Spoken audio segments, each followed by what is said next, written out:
मशवरा दीजिए, एक तो भला दीजिए। बुला लिया है मुझे इतनी दूर यहाँ तक, तो अपनी तालियों से मुझे हौसला दीजिए।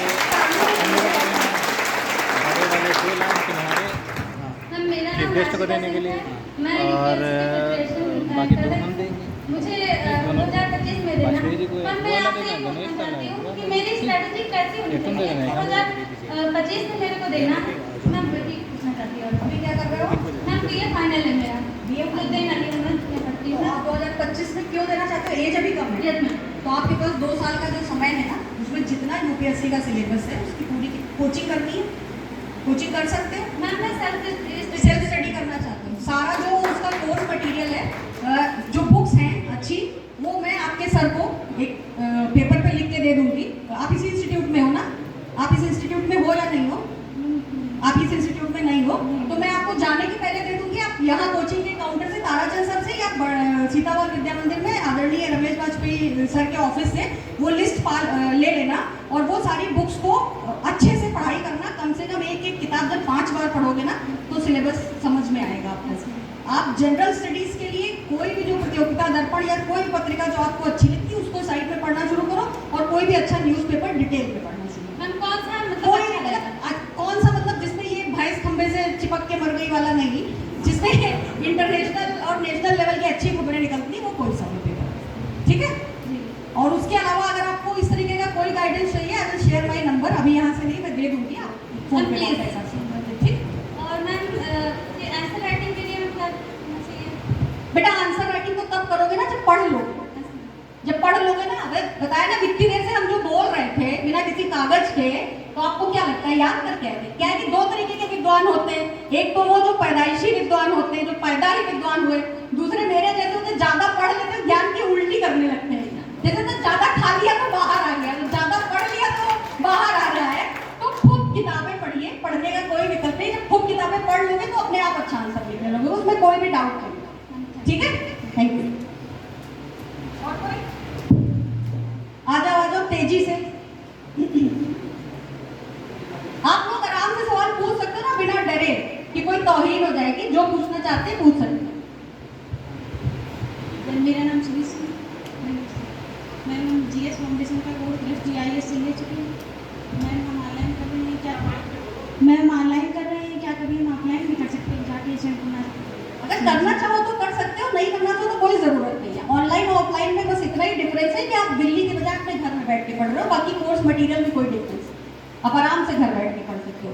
मैं आपको ये सलाह दूंगी घर से निकलने की, चाहे आप लखनऊ ही चले जाओ, क्योंकि वहां पे आपको एक अच्छा ग्रुप मिलता है जिससे आप अपने आप को एनालाइज कर पाते हो। घर पे बैठ के जब आप पढ़ाई करते हो तो अपना विश्लेषण नहीं कर पाते। आप लखनऊ, इलाहाबाद कहीं भी जाके ऑफलाइन भी पढ़ाई कर सकते हो, कोई दिक्कत नहीं है उसमें। और मैम जो न्यूज़पेपर है, हम इस न्यूज़पेपर को मतलब न्यूज़पेपर पढ़े या जो आते हैं दृष्टि? अगर आप दृष्टि के पढ़ रहे हो तो आपको न्यूज़पेपर पढ़ने की जरूरत नहीं, वो तो पूरा आपको दे ही देगा। ये तो उन बच्चों के लिए ना जिन्होंने कोर्स मटेरियल नहीं लिया। आंसर राइटिंग मैम कब से करें? खूब अच्छा पढ़ लिया सारा सिलेबस। पहले खूब अच्छा पूरा सिलेबस पढ़ लो, उसके बाद अनसॉल्व पेपर उठाओ और आंसर राइटिंग शुरू करना। जब 5 बार पूरा सिलेबस पढ़ लेना उसके पहले, ठीक है। और कोई?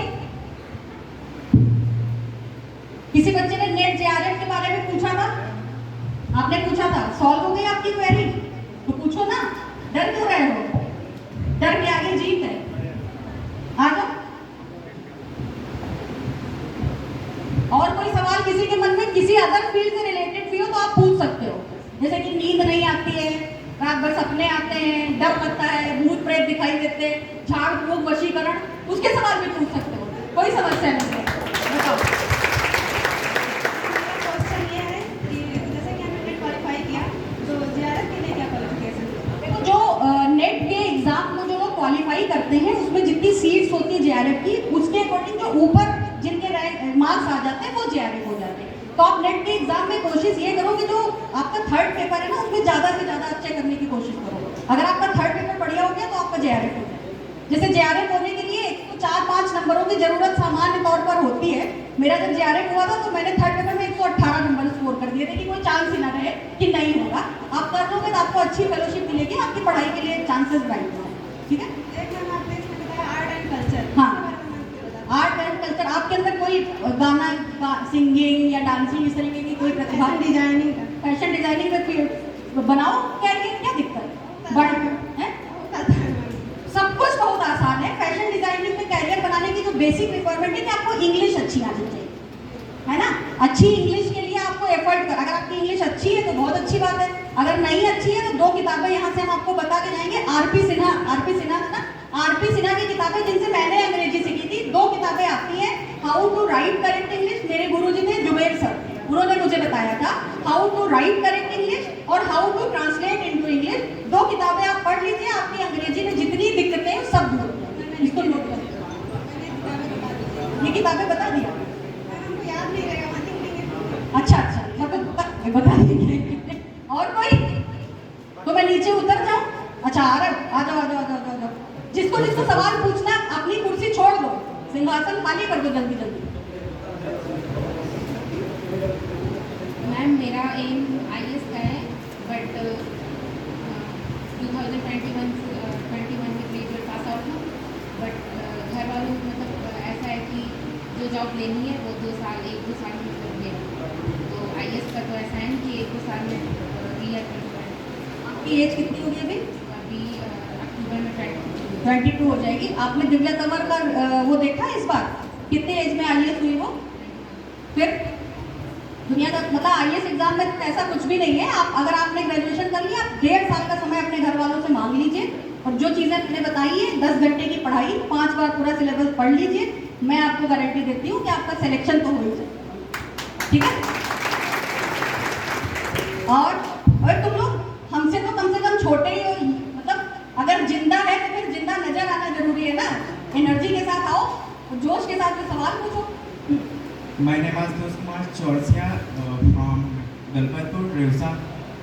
मैं पूछना है चाह मतलब 2022 में मेरा इंटर फाइनल हुआ है, मैं UPSC की तैयारी करना चाहता हूँ, मतलब कोई कंफर्टेबल ग्रेजुएशन कोई ऐसा हो जो कुछ भी जो करना, BA कर लो, बायोटेक कर लिया। बायोटेक कर लो, बायोटेक करने से और करियर ऑप्शन भी खुल जाएंगे। अगर होल UPSC की तैयारी करनी है तो BA कर लो, ठीक है।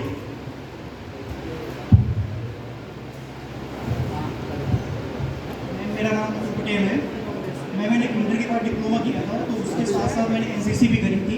तो NCC में मतलब जो वहाँ पर कैंप लगते हैं, वहाँ पर शूटिंग कराई जाती है, तो मैं शूटिंग मतलब बहुत अच्छा परफॉर्मेंस मिला था। 3 सेंटीमीटर और 5 जो शूट किए थे वो 3 सेंटीमीटर की एरिया में थे। और यहाँ जब कभी मेला वगैरह लगता है तो मतलब शूटिंग करता हूँ तो स्वीपर भी अच्छे से लग जाता है। तो इस फील्ड को मतलब नेशनल इंटरनेशनल लेवल पर जो लोग हैं वो कैसे पहुँचते हैं? शूटिंग के लिए जो टूल्स चाहिए होते हैं आपके पास है? किस स्कूल में पढ़ते हो? अभी तो मैं मतलब प्रिपरेशन कर रहा हूँ। पढ़ाई कहाँ से करी है? यूनाइटेड से की है। अभी उसके बाद अभी किसी एजुकेशनल इंस्टीट्यूट में नहीं हो? डिप्लोमा के साथ मैंने BA भी किया था, NCC भी किया, तो डिप्लोमा तो ठीक है। और अभी आप तैयारी कर रहे हो, शूटिंग के फील्ड में कैरियर बनाना चाहते हो? हाँ, मतलब शूटिंग के लिए कौन कौन से टूल्स की जरूरत होती है? नहीं पता है। मतलब जो नेशनल शूटर्स हैं जो मेडल जीत रहे हैं, उनका गूगल पे जाके उनको खोलो और चेक करो कि कौन कौन से टूल्स की ज़रूरत होती है, उनकी कीमत देखो, और आपके शहर के, आपके कस्बे के जो प्रतिष्ठित लोग हैं, जो हर मेले और उसमें आके आपसे ये वादा करके जाते हैं कि 3 साल के अंदर कोई बेरोजगार नहीं होगा, उनको एक एप्लीकेशन दो कि मैं शूटर बनना चाहता हूँ, अपने क्षेत्र का नाम रोशन करना चाहता हूँ, ये 1 लाख की गन लगेगी, मुझे इसके लिए फंड दिलाया। आपके विधायक, आपके सांसद, आपके जनप्रतिनिधि, आपके समाज के प्रतिष्ठित लोग, अगर वो उनके अंदर इम्पैथी है तो वो जरूर आपकी मदद करेंगे, ठीक है। NCC में होता है नेम लिखा जाता है, मतलब जिसने अच्छा परफॉर्मेंस किया है उसका नेम लिखा जाता है, तो पता नहीं वहाँ पर नेम लिखा गया था कि नहीं लिखा गया था, उसके थ्रू मतलब भी पहुँचा जा सकता है वहाँ पर? हाँ बिल्कुल पहुँचा जा सकता है। आपको किसी भी तरीके से, जो तरीका आपके लिए कंफर्टेबल हो, आप उस तरीके से जा सकते हो। मेरी सलाह ये होगी कोई ट्रेनिंग एकेडमी ज्वाइन करो जहाँ पे बहुत अच्छे से ट्रेनिंग लो। अभी आप जिस लेवल पे हो ना, ये एक छोटा लेवल है, तो जब आप किसी एकेडमी में जाओगे, प्रोफेशनली उसकी ट्रेनिंग लोगे, तो आपको एक्चुअल धरातल की चीजें वो पता चलेंगी। अभी क्या हम एक छोटी सी जगह पे रह रहे हैं। आप सबने वो चिड़िया वाली वो सुनी थी कविता, सबसे पहले मेरे घर का अंडे जैसा था आकार, तब मैं यही समझती थी बस इतना सा ही है संसार। तो जब तक आप महमूदाबाद से बाहर नहीं निकलेंगे, आपको लगेगा दुनिया यहीं पे खत्म है, और I am the divine flame, हम ब्रह्मास्त्र, मैं बहुत टैलेंटेड हूँ। तो महमूदाबाद को छोड़ के कोई स्टेट लेवल की एकेडमी ज्वाइन करिए, वहाँ जाइए, वहाँ ट्रेनिंग लीजिए, अपने आप का आकलन करिए। अगर आप वहाँ पे एक्सेल करते हैं तो डेफिनेटली वो एकेडमी आपको प्रमोट कर देगी आगे बढ़ के। ठीक है।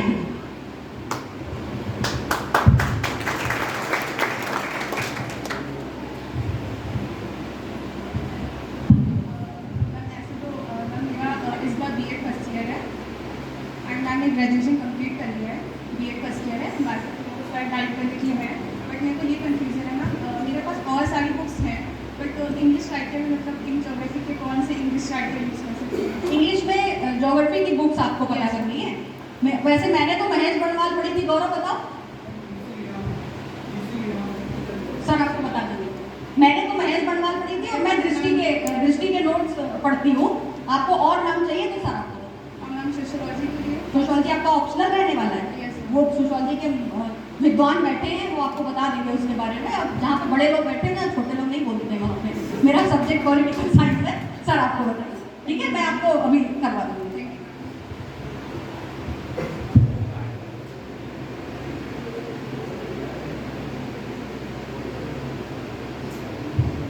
और कोई अगर किसी को और सवाल पूछते ना तो अपनी कुर्सी छोड़ के फटाफट से आ जाइए, क्योंकि और जो लोग हैं ना वो मेरी तरह खाली नहीं है, उनका समय बहुत कीमती है ना। मैम मेरा नाम अच्छांश मौर्य है। हाँ। मैं भी आज स्कूल में हूँ।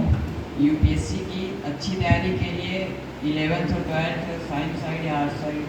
देखो मेरी सलाह ये है कि आप 12th साइंस साइड करो, क्योंकि यूपीएससी में जो जनरल स्टडीज के पेपर में साइंस आती है, अगर आपने 12वीं तक साइंस पढ़ ली है तो फिर आपको दिक्कत नहीं पड़ती है। अगर मान लीजिए आपने 10th तक, जैसे आर्ट्स के सब्जेक्ट आप खुद से पढ़ लोगे, साइंस के सब्जेक्ट खुद से पढ़ नहीं पाओगे, 12th साइंस से कर लो, उसके बाद ग्रेजुएशन में चाहे कोई स्ट्रीम चुन लेना, यूपीएससी भर की साइंस मैथ आप इतने में पढ़ लोगे। तो इसकी तैयारी के लिए अभी से नहीं, अभी तो तुम बच्चे हो, बच्चों के धन्य आकर को चांद सितारे छूने को, 4 किताबें पढ़ के ये भी हम जैसे हो जाएंगे। तुम भी ऐसे ज्ञान की गंगा बहाओगे, क्या फायदा है? अभी पढ़ो, 12वीं पढ़ो, ग्रेजुएशन करो, ग्रेजुएशन फाइनल ईयर से तैयारी शुरू करना। ठीक है। Thank you.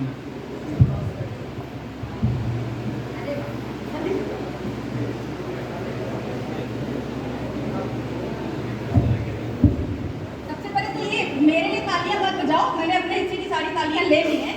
ये जो बच्चे इतना कॉन्फिडेंस दिखा रहे हैं कि इतने लोगों के सामने मंच पे आ रहे हैं, इनके लिए जरूर तालियां बजाओ।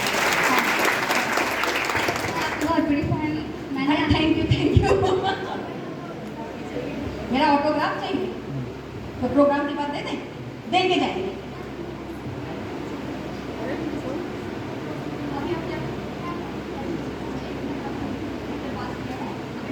कर लो 2 साल, तीसरे साल में अभी नहीं, तीसरे साल से करना। जो ग्रेजुएशन में पढ़ रहे हो वो भी यूपीएससी है, अभी से उसके लिए हाथ पैर मारने की जरूरत नहीं है, फाइनल ईयर से शुरू करना। नहीं, कोई कोचिंग जरूरी नहीं, आप खुद से पढ़ सकते हो तो खुद से पढ़ो, करा। ठीक है, वो अभी दे देंगे। अच्छा हाँ बिल्कुल दे देंगे। बच्चे जब ऐसे मिलते हैं ना, मुझे बड़ा अच्छा लगता है, लेकिन सच बात यह है कि किसी भी आदमी को बनाने वाले आप ही लोग हैं। मुझे मतलब अजीब सा भी लगता है जब कोई ये कहता है मैं आपकी बहुत बड़ी फैन हूँ, मुझे लगता है 2 सींग भी को उगे नहीं है, ऐसा भी क्या हो गया। आपने मुझे बनाया है, तो मुझे ना अपने बीच का समझिए और अपने बीच का रहने दीजिए। हमने माना कि महजबी हैं आप, चांद क्या चांद से भी हंसी हैं आप, मगर ये सिला है आपकी इनायतों का, जो हम न समझे तो कुछ नहीं है आप। अगर आप न समझे तो कुछ नहीं, तो आपके प्यार की बहुत शुक्रिया। जिनको भी ऑटोग्राफ चाहिए, कल विद्यालय में बहुत अच्छी व्यवस्था की गई थी, आप सब रुक जाइएगा, मैं सबको दे करके जाऊंगी, किसी को भी निराश करना मेरा मकसद नहीं। ठीक है, और कोई? हाँ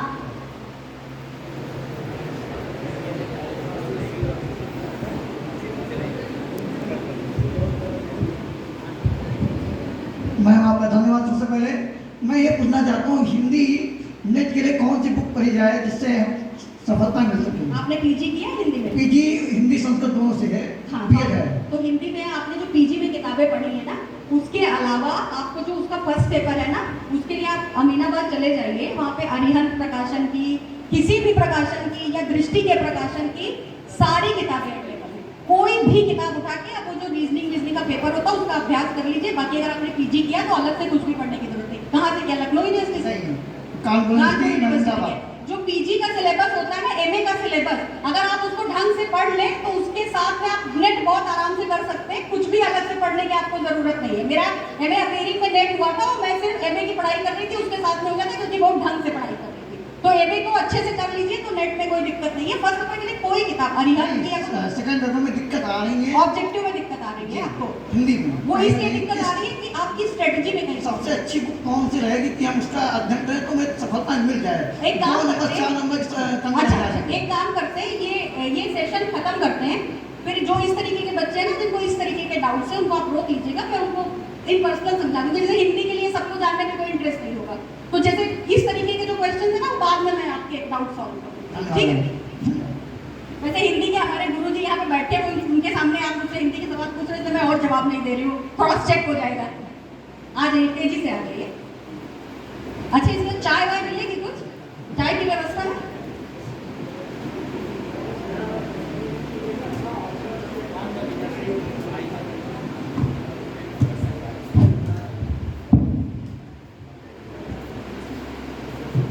मेरा क्वेश्चन ये है कि एक अच्छा ऑप्शनल सब्जेक्ट कैसे सेलेक्ट करें? बेटा, हर वो सब्जेक्ट अच्छा ऑप्शनल है जिसको पढ़ने में आपको मजा आ रहा है, पर फिर भी मैंने कल भी ये बात बोली थी, आज भी बोलूंगी। जैसे हिंदी लिटरेचर बहुत मोस्ट फेवरेट सब्जेक्ट है अभी इंडिया का, उसका कारण ये नहीं है कि वो हिंदी लिटरेचर, उसका कारण ये है कि हिंदी लिटरेचर में आपका मुकाबला किसी इंग्लिश मीडियम के स्टूडेंट से नहीं होता है, और हिंदी लिटरेचर एक बड़ा फ्लेक्सिबल सब्जेक्ट है, आपको ये लिबर्टी देता है, आप गलत भी लिख के आओगे तो 10 में से 2 नंबर तब भी पा जाओगे। जैसे हिंदी में क्या ना, अभी क्या हो गया है कि जैसे सूरदास लिख के गए तो लोगों ने उसमें भी मार्क्स को ढूंढ लिया, जबकि शायद सूरदास के समय में पता नहीं मार्क्स थे या नहीं थे। तो इस तरीके से जो हिंदी लिटरेचर है ना, आप अपनी व्याख्या करके आओगे तो उसमें ये कहा जाएगा, आपका नाम क्या बताया? उत्कर्ष, कि वो उत्कर्ष के अनुसार की गई व्याख्या है, तो वो गलत नहीं होता है, तो थोड़ा मार्किंग होने के चांसेस उसमें ज्यादा रहते हैं, इसलिए हिंदी लिटरेचर एक अच्छा सब्जेक्ट है। बाकी आपको जिस सब्जेक्ट में मजा आता है आप उस सब्जेक्ट में पढ़ो। अगर आप हिंदी मीडियम के हो तो एक काम जरूर करना कि इंग्लिश में पढ़ने की आदत जरूर डाल लेना, जो लिटरेचर इंग्लिश में उपलब्ध है उसको पढ़ने का प्रयास करना, मीडियम लिखने का कोई भी हो आपको नंबर जरूर दे, ठीक है? तो क्या प्री और मेंस की प्रिपरेशन एक साथ? आप क्यों नहीं करेंगे? आप उसकी प्रिपरेशन तो एक साथ ही करेंगे ना, सिलेबस तो एक ही है। प्री आपकी ऑब्जेक्टिव अप्रोच को चेक करेगा तो आप फैक्ट को याद रखिए, और मेंस आपकी डिस्क्रिप्टिव अप्रोच को चेक करेगा तो फैक्ट्स को कलेक्ट करके लंबा आंसर लिखने की प्रैक्टिस करिए। एक साथ पढ़ सकते हो, एक साथ पढ़ सकते हो क्योंकि सिलेबस कम है, ठीक है? और कोई?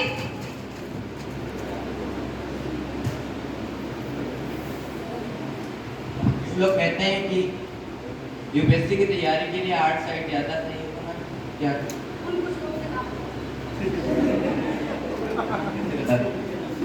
अरे आपने सुना है कि कुछ लोग कहते हैं, वो कुछ लोग कौन है? उन्होंने यूपीएससी पास किया, वो यूपीएससी के लिए पढ़ाते हैं, तो बस फिर उनकी बात को नहीं सुनना है। दुनिया में सलाह 2 लोगों से लेना, या तो वो काम करके पास हो गए हो, या वो पूरी मेहनत से पूरी शिद्दत से वो प्रयास करके फेल हुए। उसके अलावा आपको कोई सही गाइडेंस नहीं देगा। आज की डेट में जो CSAT का सिलेबस है ना, एक्चुअली हार्श रियलिटी ये है कि सारे डॉक्टर और इंजीनियर सिविल सर्वेंट बन रहे हैं क्योंकि साइंस ओरिएंटेड।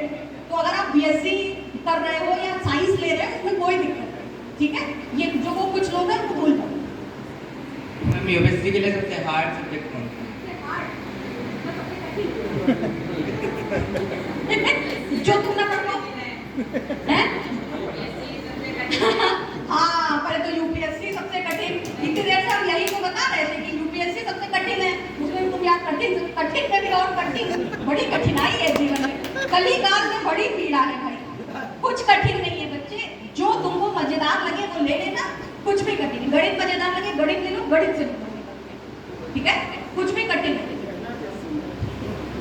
और इतने प्यारे प्यारे सवाल आप लोग पूछते, मेरा मन करता है कोई इसको ना ऐसे लिख के रखूं और इंटरव्यू में यही पूछूं, आप मुझे बताइए कि यूपीएससी के लिए सबसे कठिन सब्जेक्ट कौन सा है? मुझे IIT करना है, और IIT करने की तैयारी में अभी से शुरू करते हैं या फिर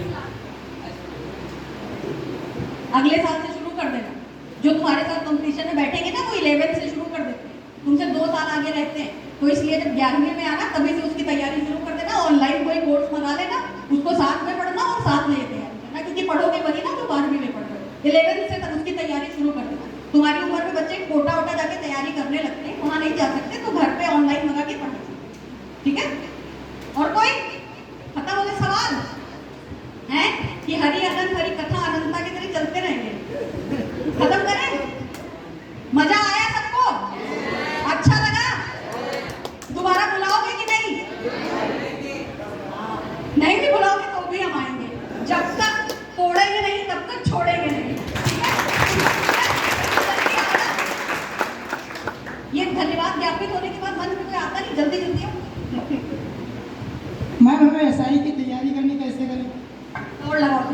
कितना दौड़ते हो?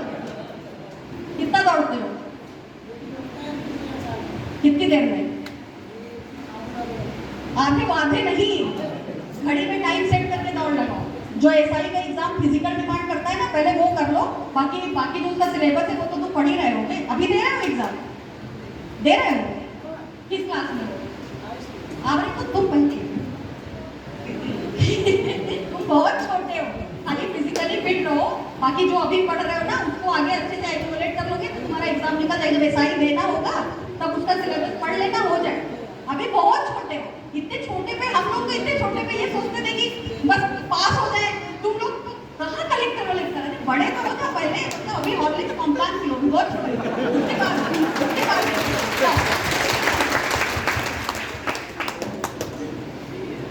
इतने छोटे छोटे बच्चे जो है अपने कैरियर की इतनी चिंता कर रहे हैं, अच्छा संकेत नहीं है। मेरा नाम अभिषेक वर्मा है, मैं टेक्निकल फील्ड में तैयारी कर रहा हूँ और ऐसा मैं दिक्कत ये आती कि ये जीएफ की तैयारी कैसे करें? जनता ये टेक्निकल फील्ड में जूनियर इंजीनियर आर्किटेक्चर जो है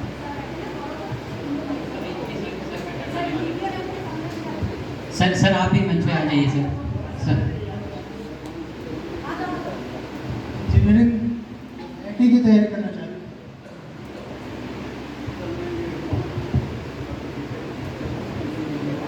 इस कॉलेज से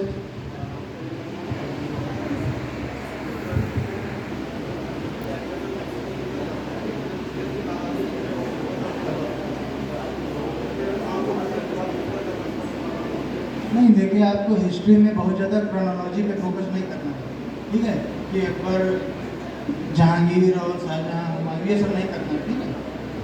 आपको संतुलन बनाना है हर सब्जेक्ट में। जीएस 1, 2, 3, 4 पहली बार जीएस के 4 पेपर होते हैं, तो आपको तो वनडे एग्जाम के लिए, ठीक है, तो सबसे पहले तो आप लूसेंट ले लीजिए, न्यू वर्जन, ठीक है।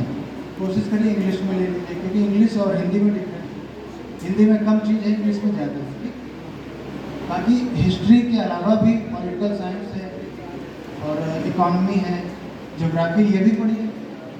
हिस्ट्री को लेकर इतना परेशान होते हैं, ठीक। जनरली कई बार ऐसा होता है कि बच्चों को हिस्ट्री पढ़ते रहते हैं, उनको लगता है पूरा जीएस हिस्ट्री है, ऐसा नहीं है, ठीक है। तो उसको टॉपिक वाइज बांट लो, ठीक है, सेगमेंट वाइज, ट्यूशन तो बेस्ट है। इसके अलावा सेगमेंट जैसे सब्जेक्ट वाइज बुक आती है, तो वो वनडे एग्जाम के लिए पढ़ने की इतनी ज़्यादा जरूरत नहीं है। कोई अच्छा यूट्यूब चैनल है, जैसे इस टाइप से कोई चैनल ज्वाइन कर लो, लेकिन जब भी यूट्यूब पे कोई वीडियो देखो सिर्फ कान में लगा के लेट के नहीं देखना है, उसकी प्रॉपर नोट्स बनानी है, क्योंकि अगली बार फिर आप 1 घंटे की वीडियो नहीं देख सकते ना।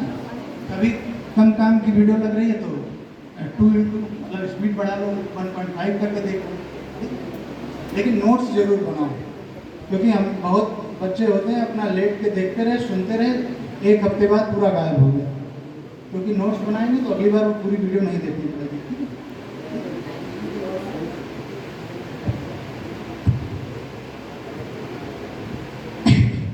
Thank you. जो इस अपॉर्चुनिटी में मैं शामिल हुआ, एग्री हुआ, उसके लिए बहुत बहुत धन्यवाद।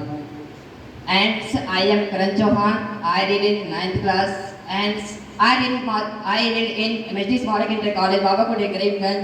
From I live at Ramsanpro and Dafra. But I am reading anyway. मैं कल्चर को सोचता हूँ कि कल्चर को कैसे डेवलपमेंट करें, अपने स्किल को कैसे बढ़ाएं, कैसे सोच को इतनी आगे तक लेकर जाएं कि आज इतनी कठिन से कठिन पेपर को, एग्जाम को मैं सरलता से इसे पार कर सकूं। जिसे नाव जिसे नदी को पार करती है, इतनी कठिनाई से पार करती हुई नदी को पार कर जाती है, वैसे हम भी सोचते हैं कि अपने स्किल को कैसे डेवलपमेंट करें। आप बताइए, मैं कुछ प्रैक्टिकलिटी बताइए कि मैं इस स्किल को कैसे डेवलपमेंट करूँ। कौन सी कक्षा में हो? 9th का बच्चा है ये, इतनी छोटी उम्र में इतने तनाव लेना ठीक बात नहीं है, है ना। देखो ये बड़ी प्रैक्टिकल बात है, मतलब बड़ी मतलब बच्चे बहुत छोटे हैं अभी, इनको अगर हम बहुत ज़्यादा ज्ञान की बातें दे देंगे ना, तो वो आपने मेक जोक ऑफ में वो सुना होगा ना, पीछे ताश खेली जा रही है, आगे ज्ञान की बातें फैली जा रही है, वो एक चीज़ होती है।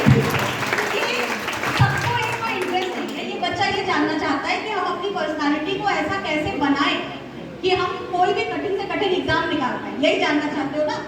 तो पहले बेटा पहली चीज तो ये कि स्कूल में जो पढ़ाया जा रहा है उसको ढंग से पढ़ लो और बड़े हो पहले व्यक्ति बन जाओ, फिर व्यक्तित्व का विकास करो। अभी से हम तुमको ये बता दें कि मतलब फंडे, एक्चुअली फंडे देना मेरी आदत नहीं है, देने को तो मैं बता दूं कि गंभीर हो जाओ, धीरवान हो जाओ, सच बोलो, ईमानदारी नौजर, ऐसा कुछ मैं बताना नहीं चाहती हूँ। पहले 12th तक की पढ़ाई सीरियसली कर लो, जीवन में जो भी नई चीजें सीखने को मिले वो सीखो, अपना वैल्यू एडिशन करते रहो, अलग से कोई भी ग्रंथ पढ़ने की जरूरत नहीं है। जीवन में आपके बड़े, आपके गुरुजन, आपके साथी, जिसके अंदर जो अच्छा लगे वो सीख के अपने व्यक्तित्व में जोड़ते जाओ, आपका व्यक्तित्व डेवलप। और कुछ मैं इस गरिमामय चरित्र एंड गुरु के चरणों के बारे में मैं बहुत बहुत वंदना करता हूँ और वंदना करता ही रहूँगा। ऐसे गुरु जब मिल जाते हैं तो मन करता है कि इनके ही शरण में, इनके इर्द गिर्द में घूमता रहूं और इनके ही चरित्र पावन के बेला पर मैं हमेशा इर्द गिर्द के चारों तरफ घूमता रहूं और अपने जीवन को सफल बना जाऊं। ऐसे गरिमामय चरित्र गुरु का मैं बार बार प्रणाम करता हूं और प्रणाम करता ही रहूंगा। Thank you so much ma'am. इसके लिए IM करण चौहान के लिए तालियां बजाइए सबसे पहले। तो पहला बच्चा है जिसकी मेरे बराबर में खड़ता बोलने की हिम्मत हुई है, तो इसके लिए तो दुआ ताली बजनी चाहिए, है ना? वो ये छोटे बच्चे जो आ रहे हैं ना, मुझे बड़ा अच्छा लग रहा है। इनकी उम्र है कि ये बातें करें। और बेटा जिन शायरी भी याद है, जीवन का जग वही जीतते हैं जो मुश्किलों से सामना करने का हौसला रखते हैं। यदि हौसला नहीं रहेगा तो हम जीवन की सफलताओं को प्राप्त नहीं कर सकते हैं। आज मैं इतनी जीवन की कठिनाइयों से आज सफलता की कुंजी पे पहुंची है, जो आज आप लोग के बीच में इतनी कम शब्दों में बहुत बातें कह गई और हम लोगों के बीच आज इतनी गरिमामय गुरु को मैं बार बार वंदना करता हूँ, करता ही रहूँगा। गुरु जी लाइन से बैठे, इनके सबके पैर छूना, क्योंकि यही वो सब है जो हमारे गुरु थे। तो एक डबल गुरु है, दो बार आशीर्वाद हो सकते, ठीक है? और कोई किसी को सवाल पूछना है? आ जाओ, मस्त खूब सवाल खूब पूछो, लेकिन ऐसे सवाल मत पूछो जिसको तुम्हारी उम्र से बड़े हो। अभी बहुत छोटे हो, 12 तक के पढ़ के आगे करना। मैम जब हम कोई एग्जाम देने जाते हैं या फिर हम क्लास में कुछ स्पीच या फिर कुछ बोलना चाहते हैं, तो हमें चले तारा का दिक्कत कैसे दूर करें? लेकिन घबराहट बहुत होती है।